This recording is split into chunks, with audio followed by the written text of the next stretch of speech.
Mga kamamis, gagawa tayo ng mango graham shake. Tara, samahan ninyo ako. Ito ay swak na swak sa budget. At siguradong masasarapan ng inyong pamilya kapag ito'y natikman nila. Kaya tara na mga kamamis, gagawa na tayo ng mango graham shake. Ito ang ating ingredients. May dalawa tayong mangga. Ayan, hinog na hinog. At pipiliin natin yung matamis na mangga. Meron tayong 1 cup ng condensed milk. At saka isang latang ibak milk. Ayan. Ang gagawin natin mga kamamis, ayan. Hiwain lang muna natin ang ating mangga bago natin i-blender. I-blender kasi natin ito mga kamamis. Ayan. Depende sa inyo ha. Kung ayaw naman ninyo na kung ayaw naman ninyong hiwain ang mangga, pwede naman didiretso ninyo siya i-blender. Ano? Ayan. Gamitan na lang ninyo ng kutsara. Ako kasi, ayan, hiniwa-iwa ko muna siya bago ko ilalagay sa blender. Ayan. Sigurado mga kamamis, ito'y magugustuhan ng mga inyong mga kids kapag natitikman nila ito. At saka ito ay swak na swak lang talaga sa bulsa. Makakamura ka at makakatipid ka. Hindi ka makakamura pala. Makakatipid ka. Siyempre murang-mura. Kasi di ba? Kano lang ang iyong magagastos. Ayan. Bago natin ngayon, ayan. Kukatsakain lang natin ang ating mangga bago natin ilalagay sa blender. Piliin ninyo yung matamis na mangga.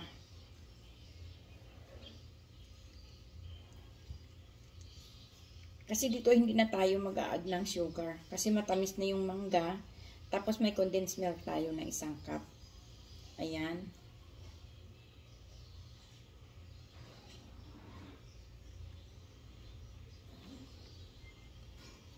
Tapos wag ninyong i-blender lahat. Magtira kayo mamaya para pang toppings. Ayan. Magtira kayo ng konti lang para pang toppings. Ito ay makakagawa kayo ng mga 7 baso. Yung katamtaman na laki ng baso. O, kung may anak kang 2 o 3, kasyang-kasya na, di ba? Kaya, ayan. Swak na merienda sa tag-init. Sobrang init na ngayon ng panahon. Kaya, ayan. Kailangan nating gumawa palagi ng palamig para magugustuhan ng ating mga kids. Hindi sila labas ng bahay kasi, di ba, bakasyon na ngayon.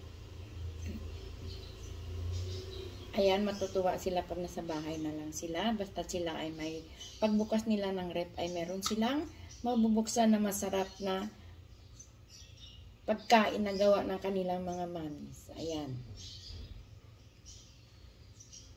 Kaya ito mga kamamis, kakayurin lang natin ito ng kutsara. Ayan.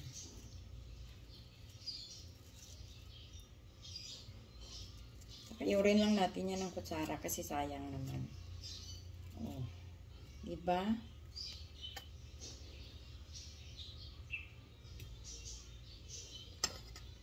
Napakarami ng magagawa nito.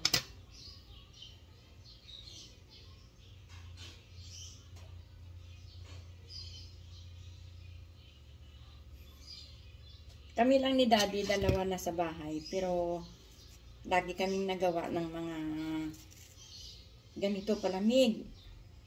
Pero wag naman yung sobrang lamig mga kamamis. Kasi, diba, baka naman ubuhin ang mga kids. Yung katamtaman lang ang lamig. Wag naman ninyong ilagay sa freezer. Lalo na sa mga senior citizen na katulad ko. Ayan. Ayan, kinamay ko na ito mga kamamis. Ayan. Hindi ko na kinuha yung pinakabuntot kasi yan ang Makati. Ayan, tingnan ninyo, napakarami ng ating 2 pirasong mangga. Nabili ko lang yan kahapon ng 90 pesos. 2 piraso. Tapos, 2 gatas. Isang ibap at saka isang condense. Ayan.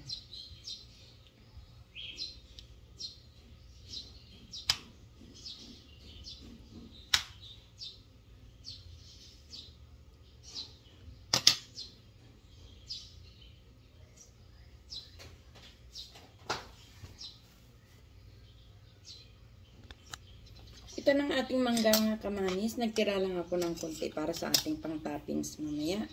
Ayan. Ngayon ilagay na natin ang ating gatas. Paghalo-haluin lang natin dito sa ating blender. Ayan. Lagay na natin ang ating gatas. Ayan. Isang lata na ibap milk.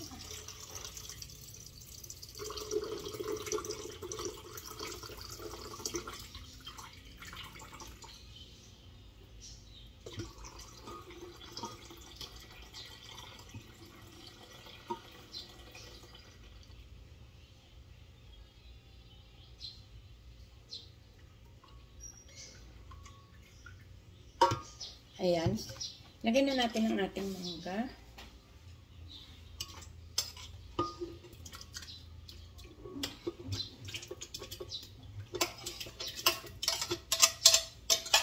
At ang ating isang cup na condensed milk.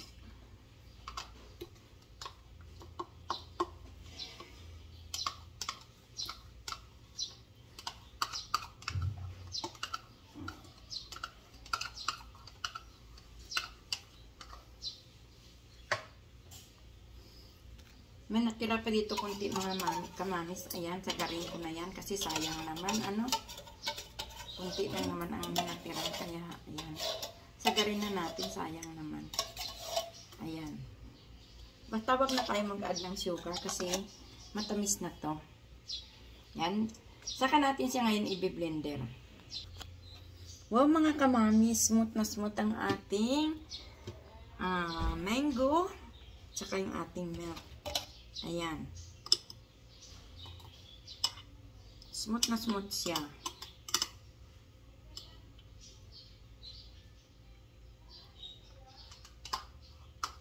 Super yummy. Ayan. Isang pasada pa siguro. Ano? Ayan.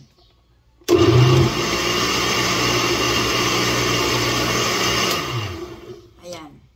Ayan na siya mga kamamis. Ang ating mangga, gatas, at ang ating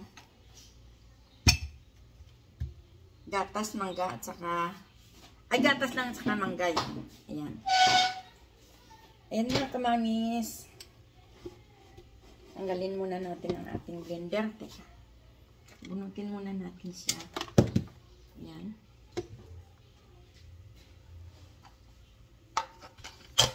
Naku, try ninyong gawin ito.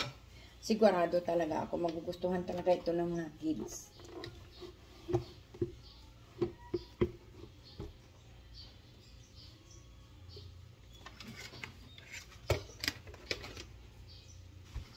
Yan na mga kamamis ang ating mangga at saka gatas. Ngayon, ang gagawin naman natin ay, ayan, maglagay lang tayo ng Graham sa ating baso. Ayan.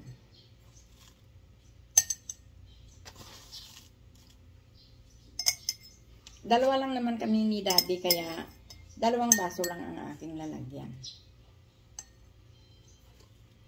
Yan, marami kayong magagawa sa isang condensed milk at saka isang ibap milk. Marami na kayong magawa. Plus 2 mangga.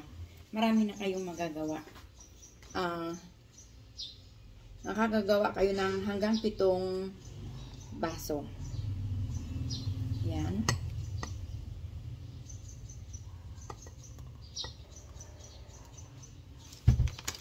Yan mga kamamis.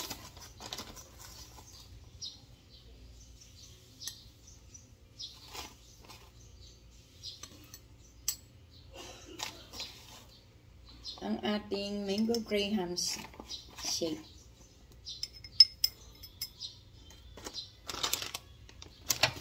Sigurado ako magugustuhan to na yung mga chikiting Kaya, ayan, try ninyong gumawa nito talaga mga kamamis. At sigurado talaga.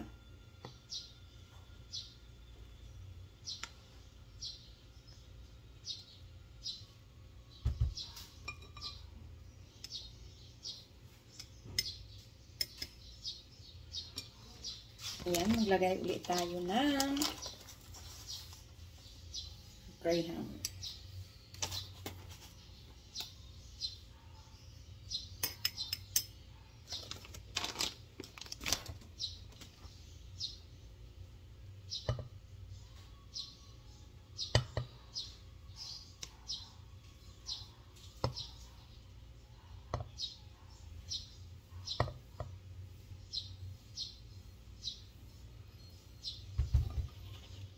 Pwede tayo maglagay ng toppings. Maglalagay tayo ng toppings. Ayan.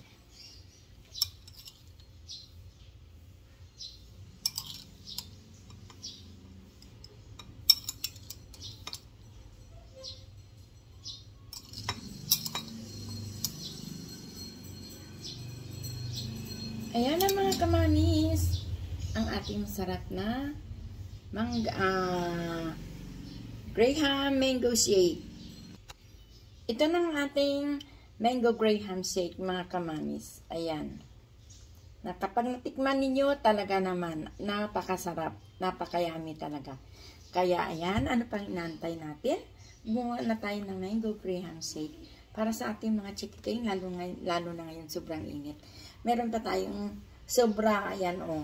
Marami pa tayong magagawa dito. Makakagawa pa tayo dito ng mga 4 o 5 baso. Malaki kasi itong blender ko, ano. Ayan. At saka, ganito kalalaki ang ating baso. Ayan. Mga kamamis, ayan, try ninyo.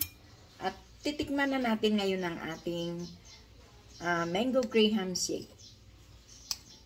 Uy, talaga naman napakasarap. Lalo na pag malamig.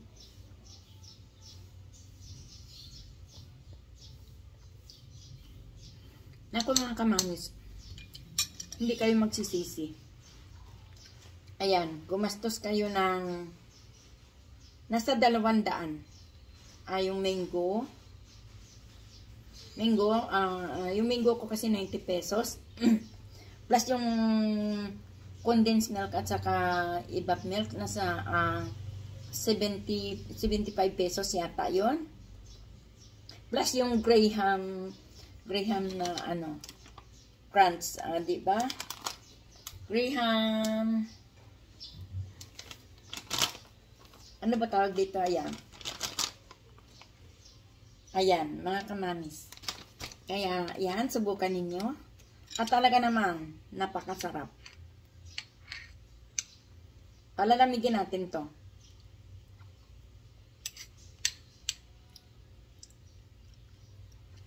Mga kamamis, napakasarap talaga. Huwag na kayo mag-add ng sugar.